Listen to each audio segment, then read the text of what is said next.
Hello beta, welcome to physics class. In my last video, beta we have discussed conservative nature of electric field. तो अब हमें ये prove करना है कि इलेक्ट्रिक फील्ड आपके नेचर में कंजर्वेटिव है या नहीं है। तो लास्ट वीडियो में मैंने एक सिंपल एग्जांपल लिया था। I have taken two metallic charged plates. One is having positive charge, other is having negative charge. तो अगर दोनों को पास पास में रखोगे, दोनों के बीच में इलेक्ट्रिक फील्ड ऑफ लाइंस आपकी क्रिएट होंगी। और इलेक्ट्रिक फील्ड ऑफ लाइंस कैसे चलेंगी? पॉजिटिव से नेगेटिव। तो अब इन दोनों प्लेट्स के बीच में electric field of lines present है और इन्हीं इलेक्ट्रिक फील्ड ऑफ लाइंस में हमें एक प्रोटॉन को क्लोज्ड पाथ में घुमा के देखना है। अगर क्लोज्ड पाथ में प्रोटॉन के ऊपर work done by electrostatic force 0 आ जाता है, तो इसका मीनिंग क्या है कि इलेक्ट्रोस्टैटिक फील्ड आपकी कंजर्वेटिव है।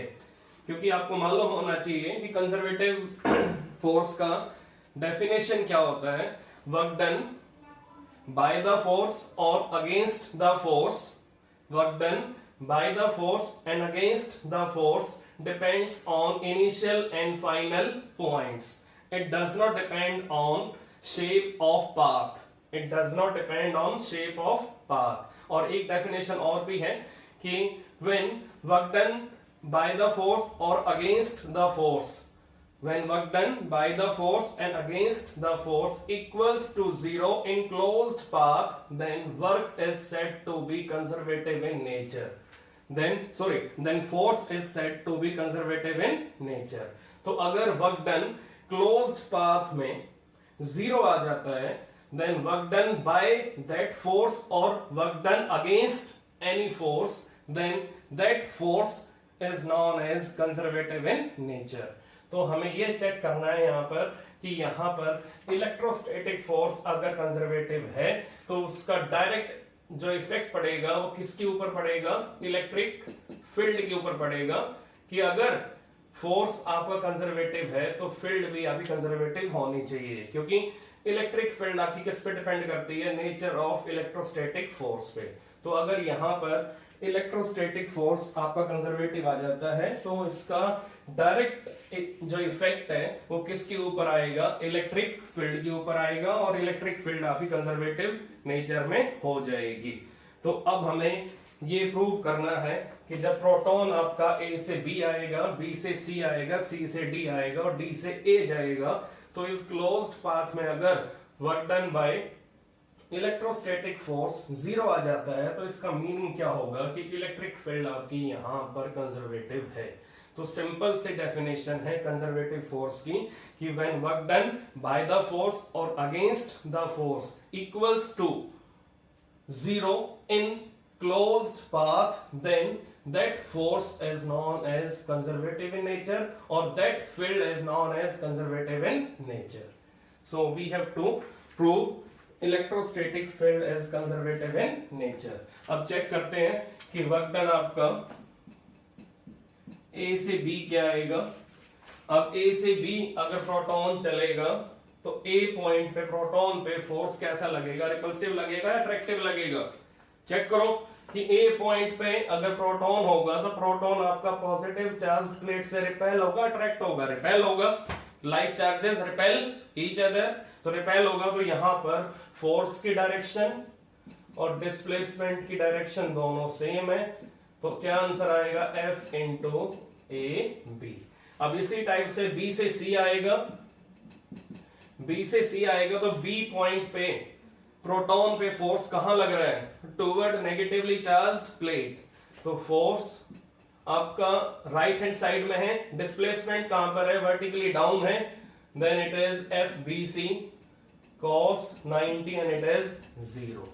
Then after WCD, अब चेक करो C पॉइंट पे प्रोटॉन पे फोर्स कहां लगेगा? Towards negatively charged plate. तो यहां पर फोर्स आपका राइट हैंड साइड में, डिस्प्लेसमेंट आपका लेफ्ट हैंड साइड में है। तो एंगल दोनों के बीच में 180 होगा। क्या आंसर आएगा? -F into CD, -F into CD। Then W D A। अब चेक करो डी पॉइंट पे प्रोटॉन पे फोर्स कैसा होगा, रिपल्सिव होगा या अट्रैक्टिव होगा। डी पॉइंट किसके पास में है, पॉजिटिव चार्ज प्लेट के पास में है या नेगेटिवली चार्ज प्लेट के पास में है। तो डी पॉइंट आपका पॉजिटिवली चार्ज प्लेट के पास में है, तो यहां पर फोर्स इसके ऊपर किस साइड होगा, राइट हैंड साइड होगा। राइट हैंड साइड होगा तो डिस्प्लेसमेंट कहां पर है, वर्टिकली अपवर्ड है, तो यहां पर force into D A cos 90 then it is 0। तो आप चेक कर सकते हो कि हमने A से B वर्क डन निकाल लिया, हमने B से C वर्क डन निकाल लिया, हमने C से D वर्क डन निकाल लिया, हमने C से D वर्क डन निकाल लिया, हमने D से A वर्क डन निकाल लिया, और हमने चारों work done easily find out कर लिए हैं। अब हम टोटल वर्क डन निकालेंगे इन कंप्लीट क्लोज्ड पाथ। अब टोटल वर्क डन कैसे आएगा बेटा, total work done is equal to FAB plus 0 minus FCD plus 0। Now as we know that AB is equal to CD, both distances are equal, so that FAB minus FCD equal to 0। now work done in closed loop on proton is 0 by electrostatic force।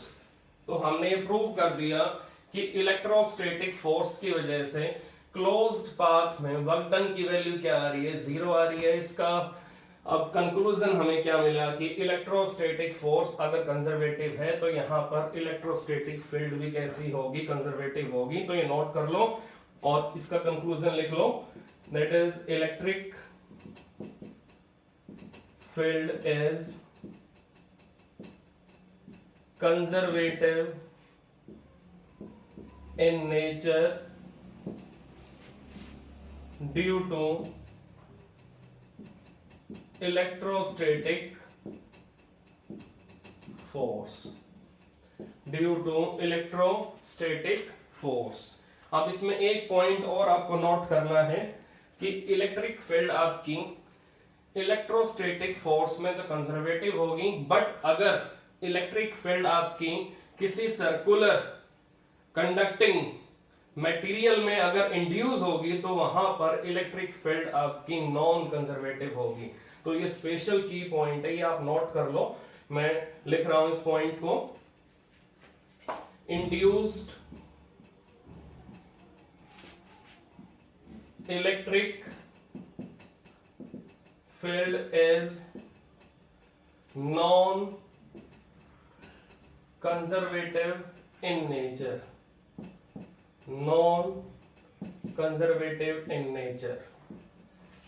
अगर electric field किसी metallic circular loop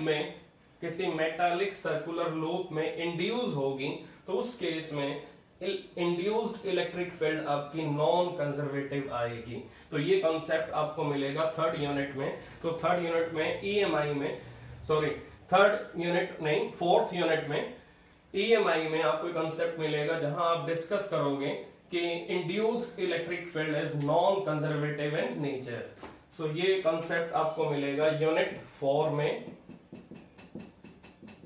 EMI में, जहां आप discuss करोगे कि induced electric field आपकी nature में non conservative है।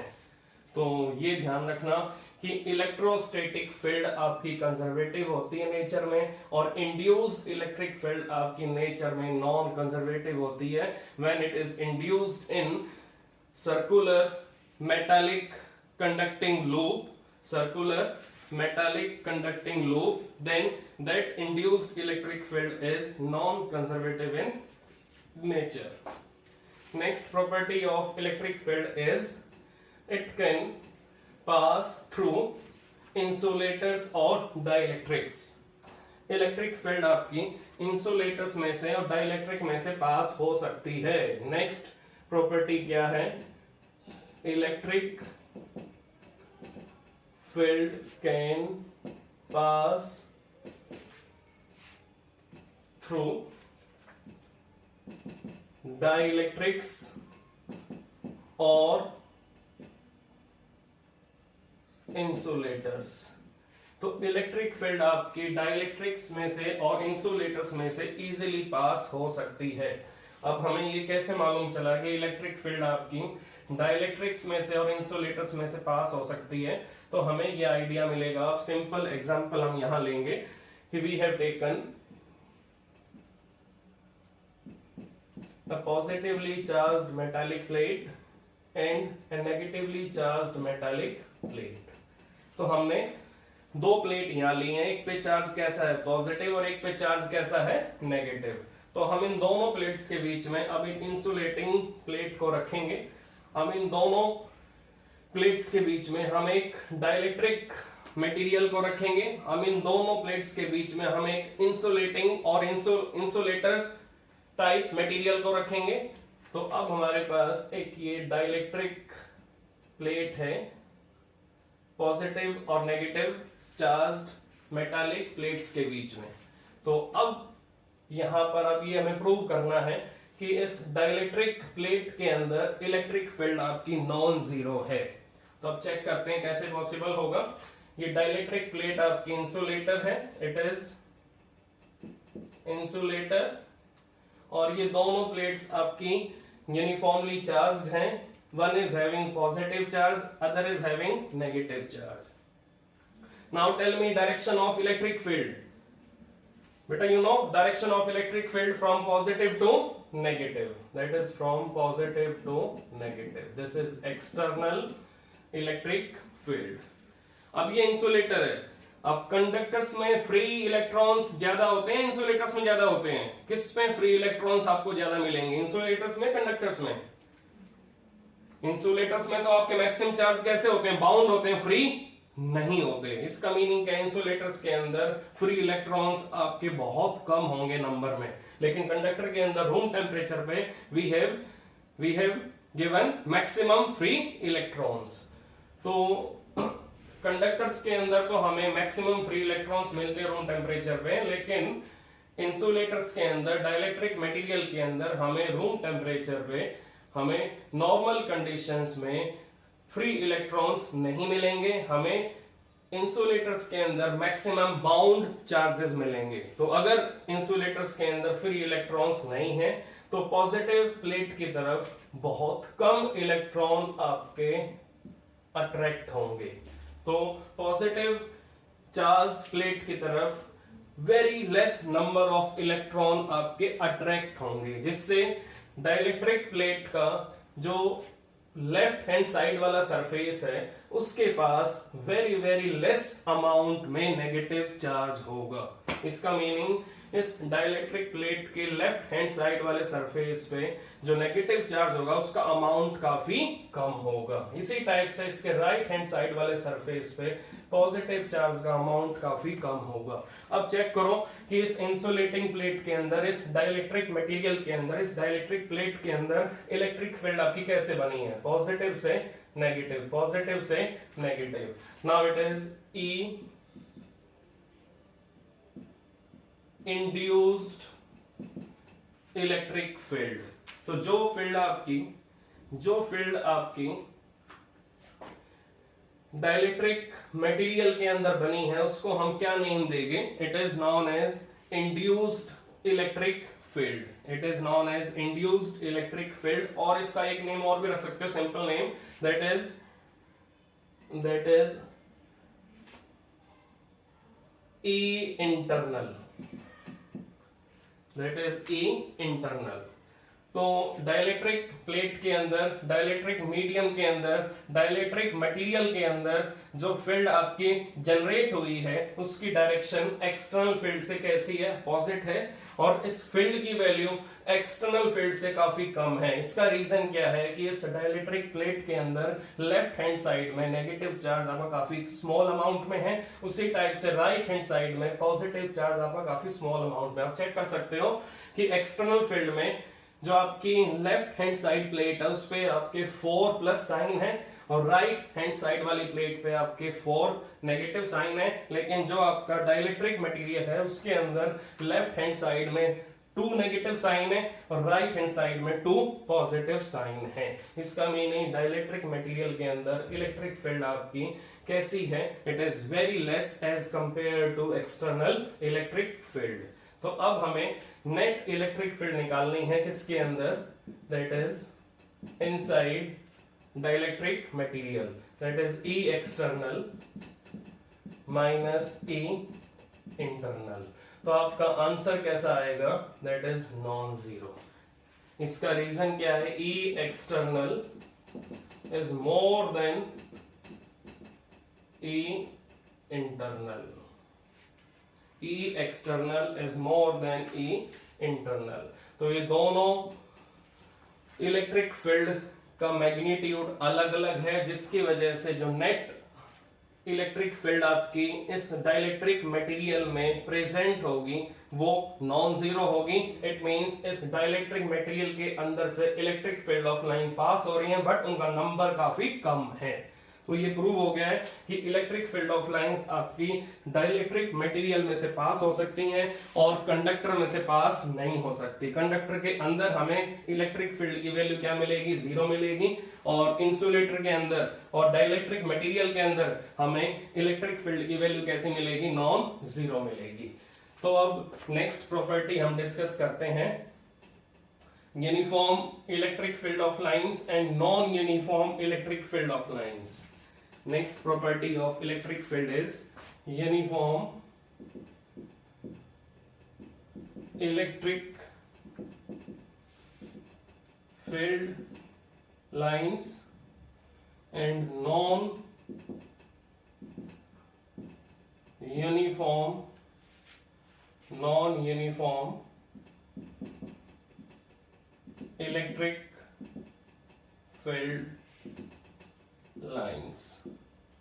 तो बेटा अब मैं यूनिफॉर्म इलेक्ट्रिक फील्ड लाइंस का और non uniform electric field lines का डायग्राम ड्रॉ करूंगा और आपसे पूछूंगा कि कौन सा डायग्राम आपका यूनिफॉर्म इलेक्ट्रिक फील्ड लाइंस का, कौन सा डायग्राम आपका non uniform electric field lines का है। तो अब चेक करते हैं कि कौन सा डायग्राम आपका यूनिफॉर्म लाइंस का बनेगा और कौन सा डायग्राम आपका नॉन यूनिफॉर्म लाइंस का बनेगा। चेक करते हैं फिर डिसाइड करेंगे कि कौन सा यूनिफॉर्म का बनेगा, कौन सा नॉन यूनिफॉर्म का बनेगा। Now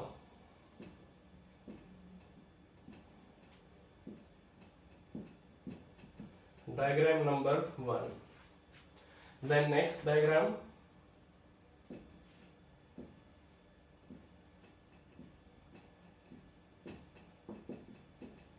then next diagram,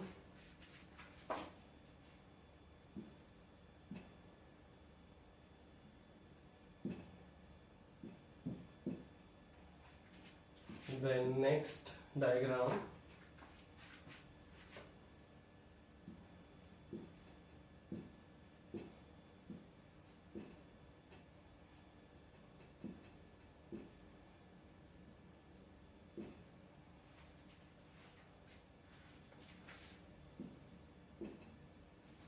now tell me in which diagram we have uniform electric field of lines, in which diagram we have uniform electric field of lines।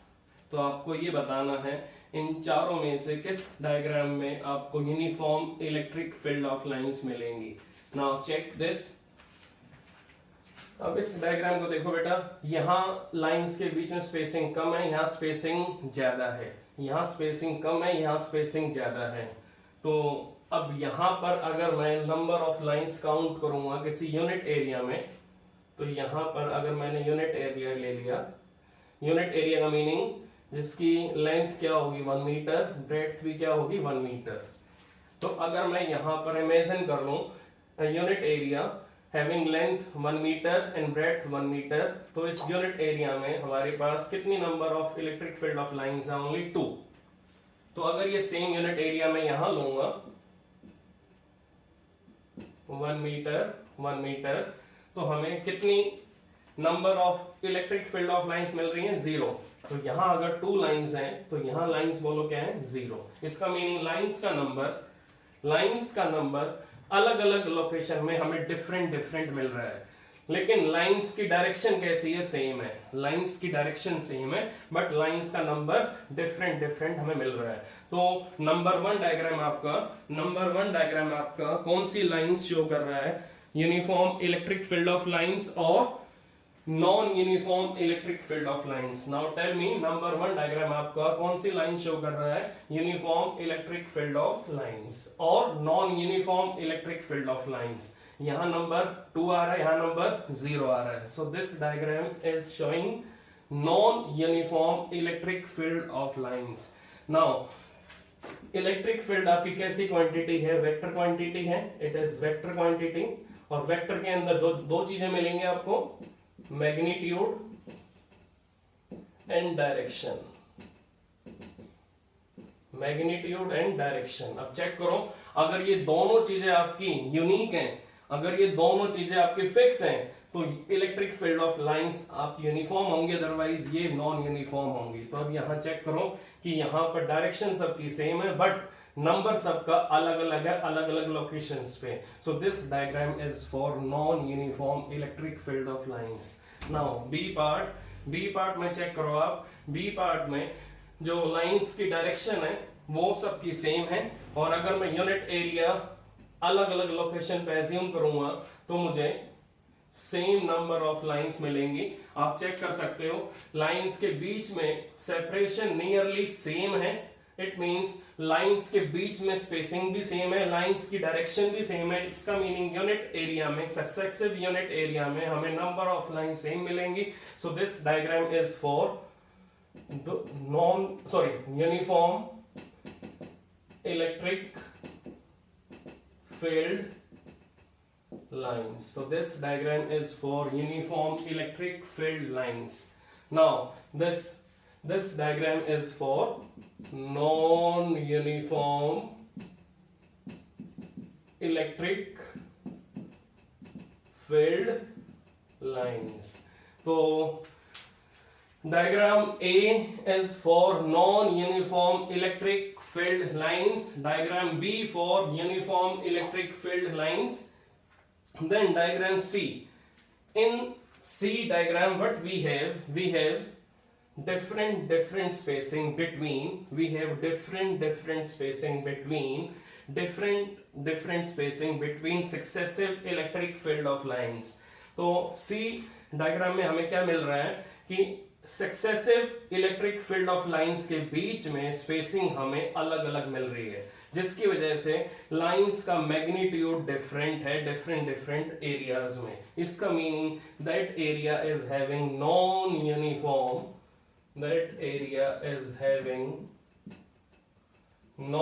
Uniform electric field lines. That area is of non-uniform electric field lines. तो अब आप यहां check कर लो कि यहां पर direction भी lines की डिफरेंट है, डायरेक्शन भी लाइंस की डिफरेंट है, और डायरेक्शन डिफरेंट होने के साथ साथ मैग्नीट्यूड भी आपका लाइंस का अलग अलग एरिया में अलग अलग है। So these lines are in category of non uniform electric field lines. Then next D diagram आपको चेक करना। in D diagram we have same magnitude in different areas because spacing आपकी lines के बीच में same आ रही है, but direction different है अलग अलग points पे। तो electric field of lines की अगर direction different है अलग अलग point पे, तो इसका meaning क्या है? These lines are non-uniform in nature. So this is non-uniform electric field of lines. Then again this is non-uniform electric field lines. इसका मीनिंग अगर मैं ए पॉइंट पे, बी पॉइंट पे, सी पॉइंट पे टेंजेंट लाइन ड्रॉ करूंगा तो मुझे electric field की डायरेक्शन अलग अलग मिलेगी। इसका मीनिंग क्या है कि सी में और डी में आपकी electric field of lines non uniform है नेचर में, उसी टाइप से ए में नॉन यूनिफॉर्म नेचर मिल रहा है, उसी टाइप से बी में हमें uniform electric field of lines मिल रही है। रीजन क्या है कि हर पॉइंट पे आपको डायरेक्शन सेम मिलेगी और हर एरिया में आपको नंबर ऑफ लाइंस भी सेम मिलेंगी। So B figure is for uniform electric field lines. Now A figure for non uniform electric field lines. Now C figure for non-uniform electric field lines and D figure is also for non-uniform electric field lines. तो आपको इन चारों cases में ये मालूम हो जाना चाहिए कि फर्स्ट केस में डायरेक्शन सबकी सेम थी बट मैग्नीट्यूड अलग अलग लोकेशन पे अलग अलग आ रहा था, तो ये non uniform electric field of lines होंगी। नंबर 2, इस केस में क्या हुआ कि डायरेक्शन सबकी सेम है और मैग्नीट्यूड भी अलग अलग एरियाज में सेम आ रहा है। So this is for uniform electric field lines. और यहाँ क्या हुआ, यहाँ पर लाइंस के बीच में स्पेसिंग भी आपकी अलग अलग है और लाइंस के ऊपर अलग अलग पॉइंट्स पे डायरेक्शन भी चेंज हो रही है। इसका मीनिंग क्या है, यहाँ पर non uniform electric field lines वाला कंसेप्ट आएगा। ऐसे ही यहाँ पर आपको मैग्नीट्यूड तो नंबर ऑफ लाइंस का अलग अलग एरियाज में सेम मिलेगा लेकिन डायरेक्शन अलग अलग पॉइंट पे डिफरेंट डिफरेंट आ रही है। इसका मीनिंग क्या है, यहाँ पर भी non uniform electric field lines वाला कंसेप्ट ही मिलेगा। Now we can take another example. We have a solid metallic conducting sphere और हमें यहाँ पर 4 केसेस गिवन है कि इलेक्ट्रिक फील्ड ऑफ लाइंस इस टाइप से मूव कर रही हैं।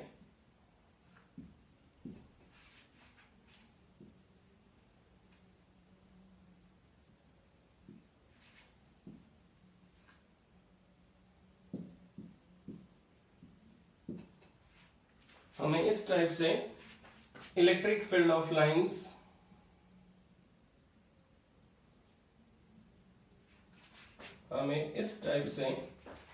इलेक्ट्रिक फील्ड ऑफ लाइंस के ऑप्शंस गिवन है in metallic solid sphere, option A, option B and option C.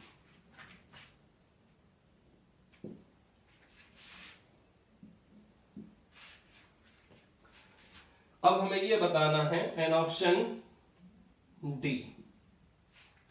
अब हमें ये बताना है इन चारों ऑप्शन में से कौन सा ऑप्शन आपका इस सॉलिड मेटालिक कंडक्टिंग स्फीयर के लिए करेक्ट है। तो इलेक्ट्रिक फील्ड ऑफ लाइंस ने किसके ऊपर अटैक किया, सॉलिड मेटालिक कंडक्टिंग स्फीयर के ऊपर। अब ये चेक करना है इन चारों में से कौन सा केस इस सॉलिड मेटालिक कंडक्टिंग स्फीयर के लिए करेक्ट है। Now I have discussed a simple property of electric field, that is inside conducting material electric field is 0। तो inside conducting material electric field की वैल्यू 0 होगी। इट मींस किसी भी conductor के अंदर इलेक्ट्रिक फील्ड आपकी कभी भी एग्जिस्ट नहीं करेगी।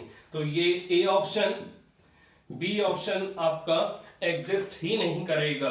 नंबर 2 प्रॉपर्टी मैंने आपको क्या बताई थी कि इलेक्ट्रिक फील्ड ऑफ लाइंस हमेशा किसी भी सरफेस पे नॉर्मली फॉल करेगी और अगर किसी सरफेस से निकलेगी तो भी नॉर्मली ही निकलेगी। अब चेक कर सकते हो आप, अगर डी ऑप्शन में लाइंस आपकी स्फीयर पे फॉल कर रही हैं तो यहां पर इन लाइंस का एंगल अगर 90 डिग्री नहीं है तो ये केस भी पॉसिबल नहीं है। तो आप चेक कर सकते हो कि यहां पर डी ऑप्शन के अंदर जो लाइंस हैं वो surface of solid metallic conducting sphere के साथ 90 डिग्री एंगल नहीं बना रही है, तो ये केस भी पॉसिबल नहीं है। तो आपको मालूम होना चाहिए कि electric field of lines always emit from any conducting material at an angle of 90 degree. तो इसी टाइप से अगर इलेक्ट्रिक फील्ड ऑफ लाइन किसी स्फीयर से एमिट होंगी तो एंगल क्या होगा, 90 डिग्री होगा, और अगर किसी स्फीयर पर टर्मिनेट होंगी तो भी एंगल क्या होगा, 90 डिग्री ही होगा। तो अब डी ऑप्शन भी आपका इनकरेक्ट है। अब सी ऑप्शन पे आ जाइए। अब सी ऑप्शन चेक करते हैं बेटा क्या होगा। सी ऑप्शन में अब चेक करो, electric field of line surface के साथ एंगल क्या बना रही है 90, और यहां चेक करो यहां भी एंगल क्या बना रही है 90। तो इस केस में इलेक्ट्रिक फील्ड ऑफ लाइंस आपकी दोनों पॉइंट्स पे एंगल